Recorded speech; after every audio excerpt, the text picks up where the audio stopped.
go. All right. Welcome back to Contacts. We are here with Coach Rick Toon at Punahou School in Hawaii, athletics associate and head men's volleyball coach. Rick, thank you for taking the time to join us today. Happy to have you. Thanks for letting me be here. Aloha. Well, Coach, take us through your background. How did you end up coaching? What was the process of you landing your first job and any subsequent jobs? How has that journey been for you? Yeah, I've always, ever since I was a senior in high school, I've always felt passionate about working with younger kids and giving back. It's just part of my DNA. And, I played volleyball. I played at University of Hawaii and Pepperdine University. Had the privilege of working with a great volleyball mind, Marv Dunphy, who's won numerous gold medals in the Olympics and is in the Volleyball Hall of Fame. So I had a chance to be his assistant coach for a year after I finished playing for him.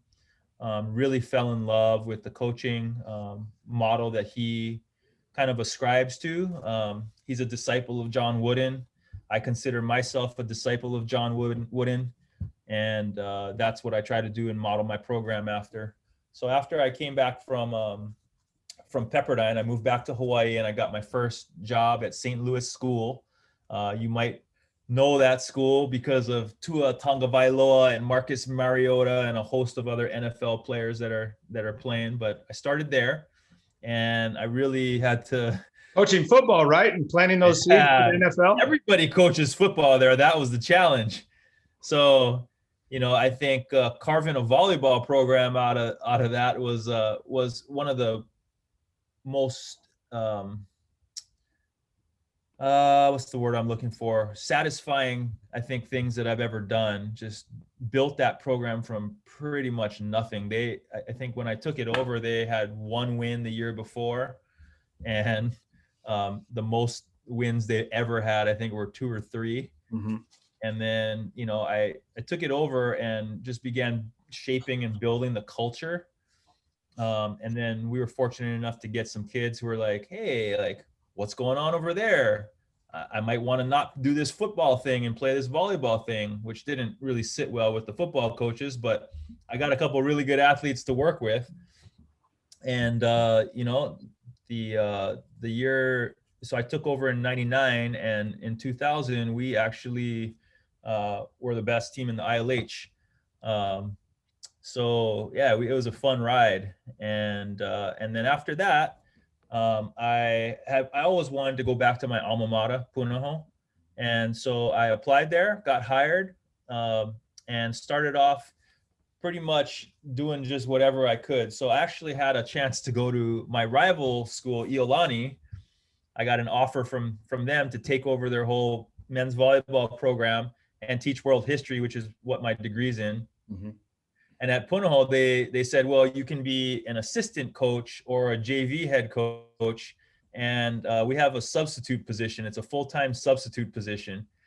But, home is where the heart is. And I decided to go back to Punahou, coached JV ball there for 2 years, won 2 JV championships, went up to the varsity level the next year as an assistant with my good friend Peter Balding. We were in complete rebuild with the varsity program. The first year, we just missed the state tournament by 1 game. And then we won the next 4 state championships. And then I took over as the head coach. And it's been a good ride. Since then, I think we've won really all but 2 years. So 9 or 10 years. Fantastic. And I think during that time when I was there visiting you, we were talking about how you travel every other year to the mainland to compete against the best in the country. And that is something that has obviously been built up over the years with your coaching. Can you talk about when you took over? I mean, obviously at St. Louis, at a football school that most people are aware of, building a volleyball program from the ground up, and then getting a chance to take a step back and assist a friend of yours for years before you were able to be the head coach again. You have 2 different lenses of, hey, I'm new at this. What did you still need to figure out when you stepped into those shoes? I think I'm constantly figuring stuff out every year. And I feel like I want to approach it as I'm new every year to some degree. Obviously you don't want to throw the baby out with the bathwater, um, but we don't, like, I have some kind of pillar things that we do and tweak and adjust, but everything every year is scrutinized and looked at and dissected and reviewed.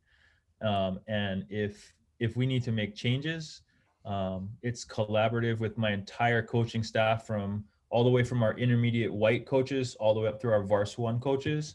We take a look at our scope and sequence, we take a look at our teaching keys, we take a look at how we're doing with the SEL of our kids. We take a look at everything, and we set some goals for the next year coming up. So What's the STL? Can you elaborate on that? SEL, social emotional learning. SEL, got it. Yeah, so I'm big on that. So when I first started at Punahou, I was the academy sub, and then I got actually put into kind of an outdoor ed counseling program that Punahou ran. And so I got, immersed in the counseling world, and pretty well versed on kind of SEL, which are the kinds of classes that I was teaching. So I really dovetailed that into my coaching. Right. And I think all coaches believe that their sport is probably secondary to producing good human beings. Like, at least that's what I hope all coaches kind of ascribe to. And, like Wooden would say that, you never focus on the winning. Winning is just something that comes when you do things the right way. Right.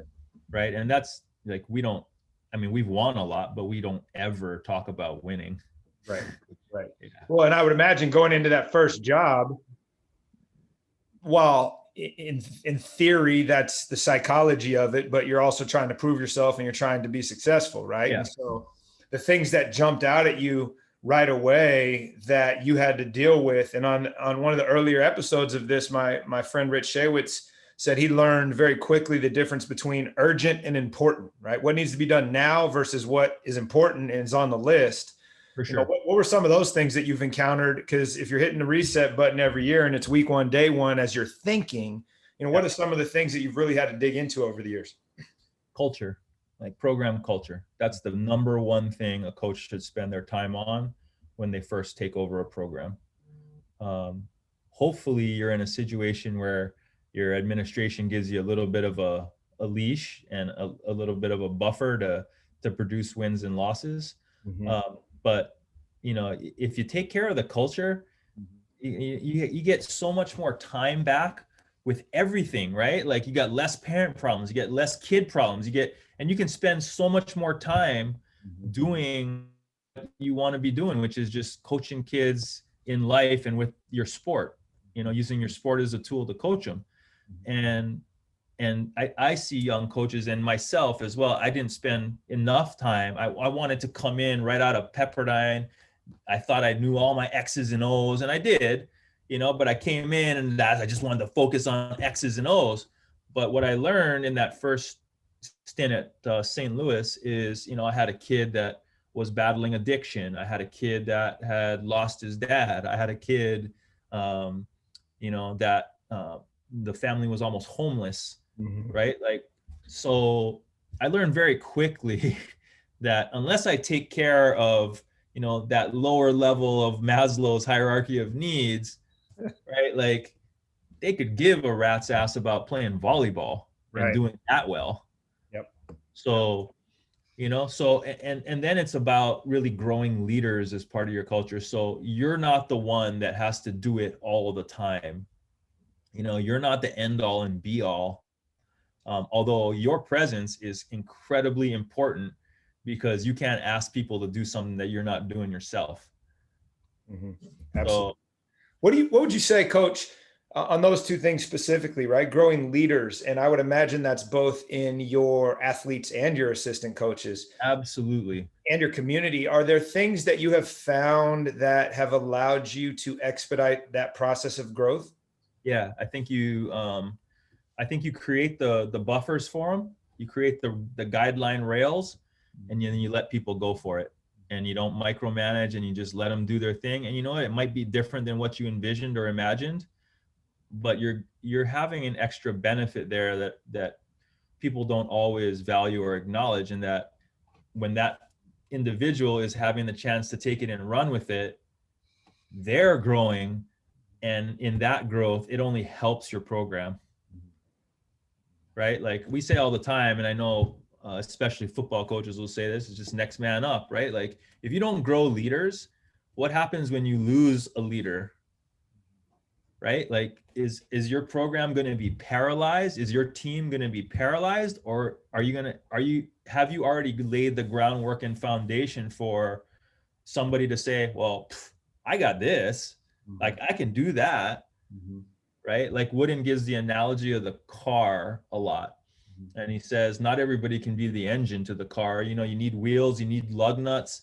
But for us, we really want the lug nut to be able to be a wheel if needed, or maybe even transition to be that engine, right? Like, so they got to be able to be transitioned pretty seamlessly. And, we believe in all our kids to be able to do that. So if we're not training leaders, we're not doing what we need to be doing. Yeah. And on that note, you mentioned culture is the number one. It's the foundation, right? And you're addressing the lowest level of Maslow's hierarchy of needs. And what would you say is the best thing you do in your program that has the largest ripple effect on your culture? It's going to sound a little hokey, but I think building relationships with our kids, number one to building culture.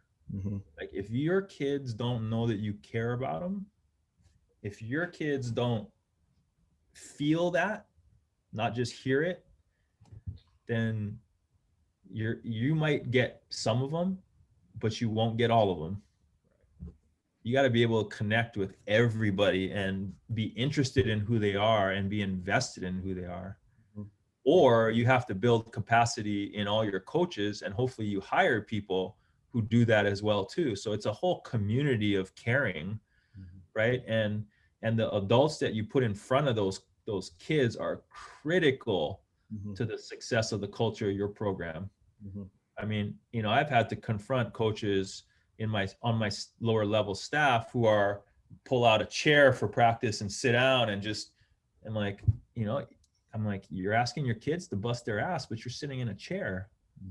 Yeah, right. How does that work? You mentioned earlier, right? You can't ask them to do things you're not willing to do yourself. Yeah, you can't do that.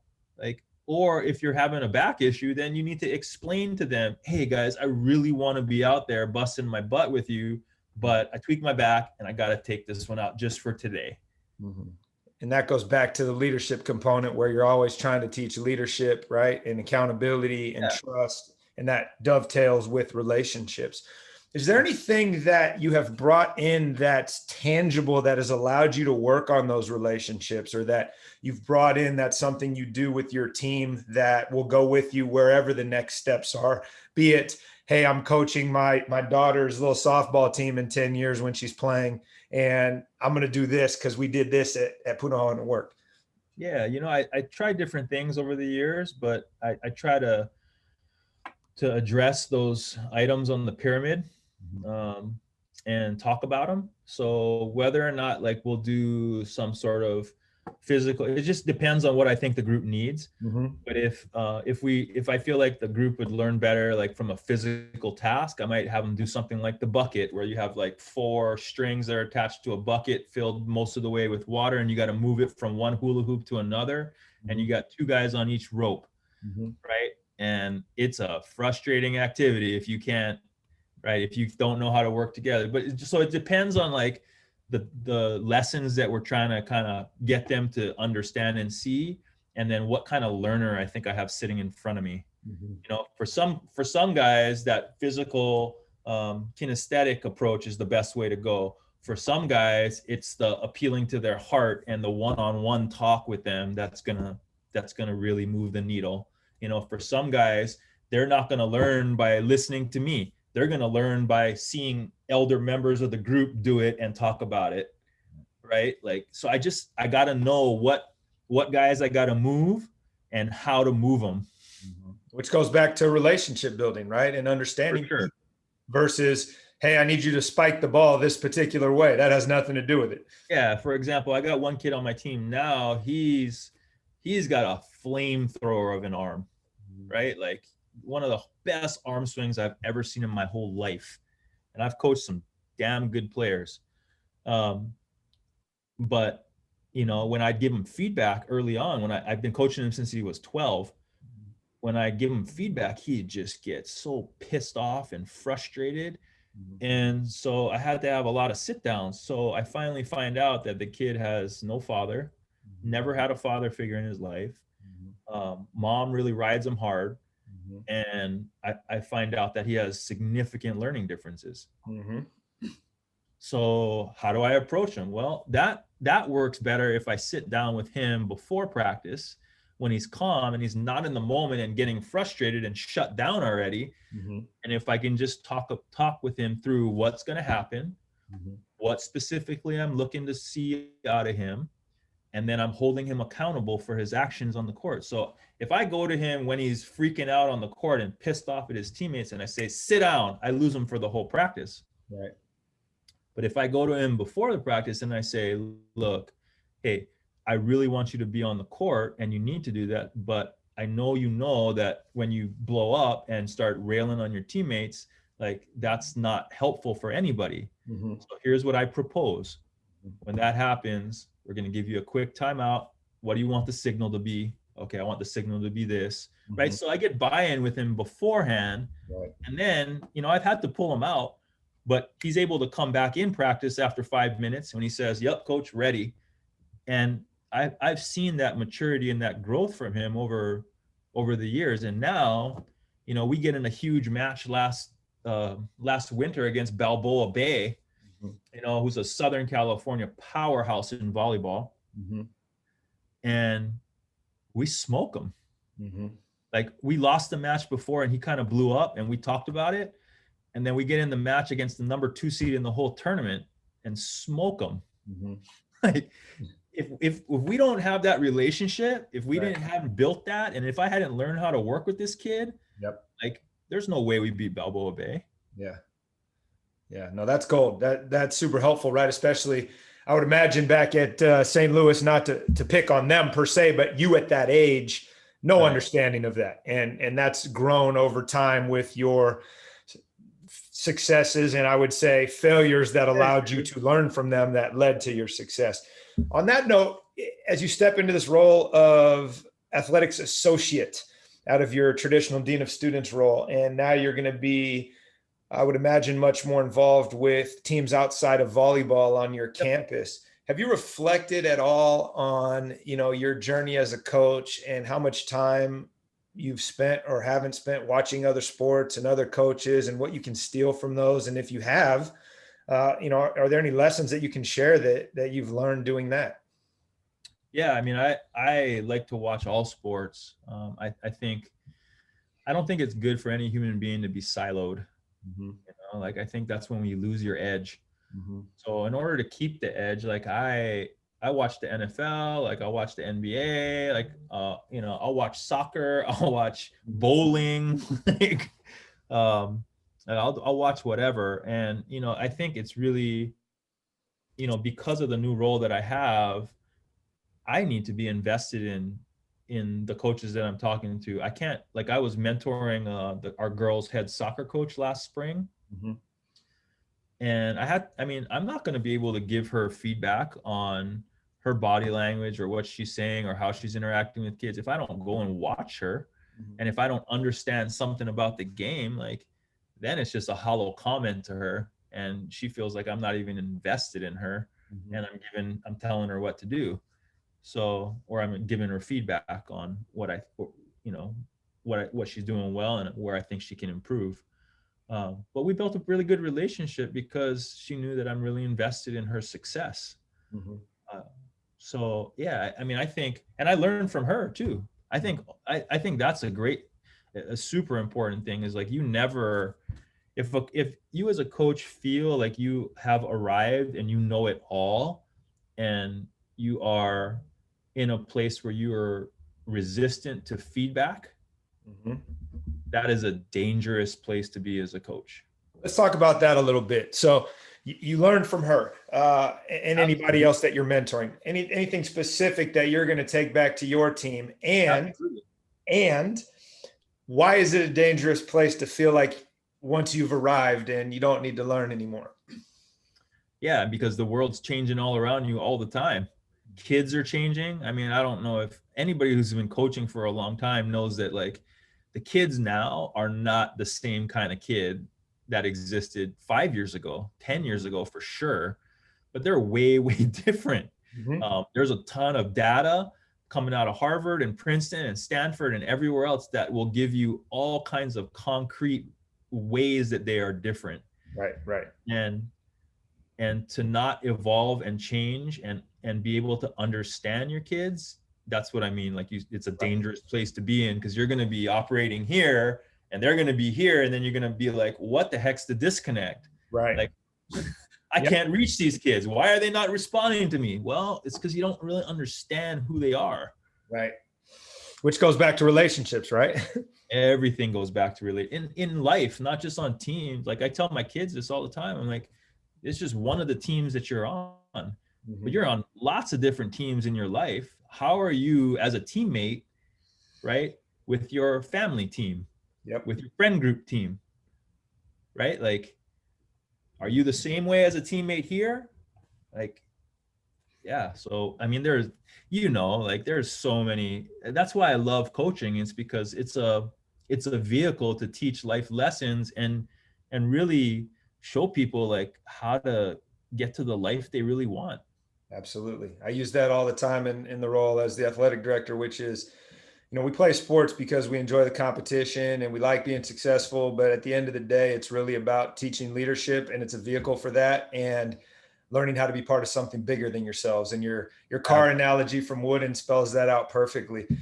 Anything specific that you learned from her or anybody else that you were mentoring that you're going to apply when we're allowed to get back to sports? Yeah. So the soccer coach, I asked her to, because she was having a lot of problems. She's a new coach. When she came in and took over the program, lot of parental expectation, lot of accusations about her playing favorites. And, she didn't, as a new coach with no track record or history, like she's coming in a really tough spot. Right. So we talked about tryouts a lot. And what I suggested to her is she finds some sort of data driven way, to get some, way to kind of build reasoning for why she's making choices. And it allows her to see like what she really values. And then how am I going to assess what I value? Right. And then I have to stick to that, like no matter what the results. Because some coaches will be like, well, it says this, but I really want to take this kid. I'm like, you can't. Yeah, you got to stick to the process, right? I mean, Yeah, you got to trust the process. Like it's your process that you set up. You got to live with the results, even if it's not the way that you think it should have shaken out. Right. Right. So what I learned from her is I forget the guy's name, but there was a really successful men's soccer coach in North Carolina. He's written a number of books. God, I forget his name, tip of my tongue. But she went to him and did a workshop, and I think read his book, and maybe even had a one-on-one with him, and talked with him about what she should value, and brought it back and really developed this kind of assessment system for her players. And I'm going to take parts of that assessment and bring it into the volleyball program, because I mean, if you're not learning from somebody who is incredibly successful already, like I tell my kids all the time, like when greatness walks into the gym, you need to be a sponge. Right. Ask questions. Don't just assume that like I tell my son that all the time, like you need to go ask questions all the time. He gets to rub elbows with guys like Taylor Crabb and Ryan Wilcox and guys that are like on the AVP tour at the highest levels. When I'm like, brother, you're at the outrigger playing beach with those guys right now. Like, pick their brain. Right. Don't think that you know it all. Right. Right. That's being modeled by you and how you approach coaching and now how you lead leaders of your other programs in your new role. What if we could get in the DeLorean and go back in time to the offer of the St. Louis job? I'm fresh out of Pepperdine. What advice would you have for your younger self? And before you even answer that, coach, I'm curious from that moment on till now, as you just mentioned, I'm learning from a young coach and what she was able to do to help herself. How has your approach to coaching changed over the last 20 years that you've been doing this? What are the tangible things that you can point to and say, I was here and now I'm here? If I'm being honest, when I first started coaching, it was a lot to do about me, a lot to do about proving myself, showing people that I could do it and that I could do it at a very high level. So I empathize and I understand with where she's at. Like, it's a lot harder for a young coach to come in, especially to a top level program, and get buy-in immediately, right? Like, so, I think one of the ways that I've definitely changed is, fortunately, I don't have to work on getting that buy-in as much as I used to, because I have a pretty successful resume, but it doesn't mean that I just take that for granted. Like, I think that's, kids now don't remember what you did more than like 2 years ago. Right. So it's like, you said, you're starting over, right? Week one, day one, every year. So every year you're starting over. So that's what I mean. So that's why we have the approach of, well, we know what the big buckets are, right? But are they going to have to look the same for this group of kids this year, or are they going to look different? So all the framework is set up, and then it's kind of like a fillable, like, with our coaches meetings, we'll go down. Are our keys the same? Does this keyword still make sense to this kid? Like, right? Is a Gen X kid going to know what straight and simple means? If not, is there a better way to say that? Like, we'll go through all of that stuff and just kind of reassess. But yeah, I mean, I think going back to your original question, that would be the advice I have for myself, is just like, you need to realize, really, the earlier on you realize that it's not all about you, I think the more successful you'll ultimately be, quite honestly.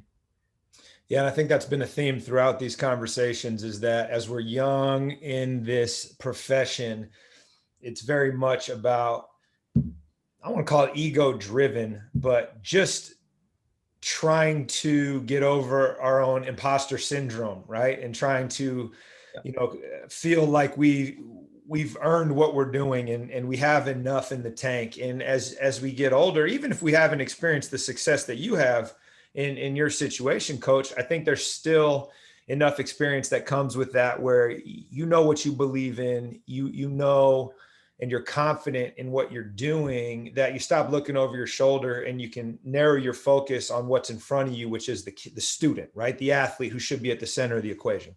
Yeah, I think you said it spot on. I think, what I was looking for wasn't necessarily the validation that I was looking for, was just to give me the security to go for my values and teach it the way I want to teach it, without having this axe looming straight on your head over here because you're not winning games, And that's why I said, like, the biggest gift I think we can give as athletic administrators is a couple of things. One, enough of a buffer period for our young coaches to give them kind of a rope and a wide berth to learn and grow, and then the structure and support to learn and grow.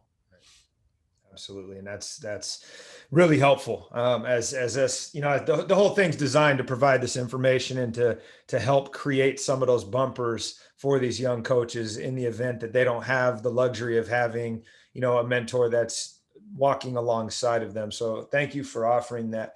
One last question that I didn't plan on, but I think it'd be important, especially in your situation where you are on an island, right? 5 hours away from the mainland, and to get outside of your coaching bubble, right? You have to get on an airplane. what has the role of network played in your journey, and how have you actively sought to grow that throughout your coaching career? It's huge. Networking is huge, primarily for a couple of reasons. One, your own self and your personal development, but also for the access that you can. Hopefully, one of the things you try to do is get your kids to, reach their dreams or an opportunity to play at the next level if they want to do that. And I think I'm fortunate enough to have played the sport that I coach, and all of my contemporaries are now head coaches in colleges around the country. So like Jeff Nygaard at USC, he's the head men's coach there. I played against him. John Speraw, who's the national team head coach, he's a good friend of mine. He's at UCLA. So we have these guys that are, that I've grown up with, and now they're in these spots where they're, they trust my opinion, and they trust the feedback that I give them on kids, and they're friends, so they'll actually take my calls. Right, that's important. Yeah, that's a big one. Well, just getting them to take your call. And I think if you don't grow up with that, right, and you don't have that experience, how do you do that? And just for the listeners, I mean, our relationship exists because I was coming there to bring my daughter to some club tournament, and I was like, oh, it's right next to Punahou. Let me reach out and see if I can stop by, and just came by the school, and we hung out for a couple hours, and then we've been able to maintain our relationship over the years. Yeah, I think that's you hit the nail on the head there. You got to be aggressive and seek out opportunities. So I'll always ask guys if I can come work their camp. I was supposed to work the UCLA camp this past summer and the Santa Barbara camp for my buddy Rick McLaughlin. I've worked the Pepperdine camp a number of times. I worked USA volleyball camps, and with those opportunities, they're always looking for people. So I mean, I think just reach out and get to know people, make contacts. Usually there's a lot of coaches at those camps that'll come in to work it. So when you go to a UCLA camp, you're going to meet 20 coaches from 20 other high schools and just other smaller colleges that are going to work there. So I think it's telling that a guy that has your track record of success is still offering services out on the camp circuit. And for those, that are just getting into this, how valuable those experiences are. And often we do that when we're young, and we kind of get out of that as we get older and have families. But I think it's refreshing to hear that you're still doing that. And that's, something that people can take away. Well, Coach, this has been awesome. It's been great to catch up, and thank you for sharing your wisdom, and looking forward to talking to you soon. Yeah, always wanted to talk to you because I learn something new every time we talk. All right, Coach, take care. Have a great day.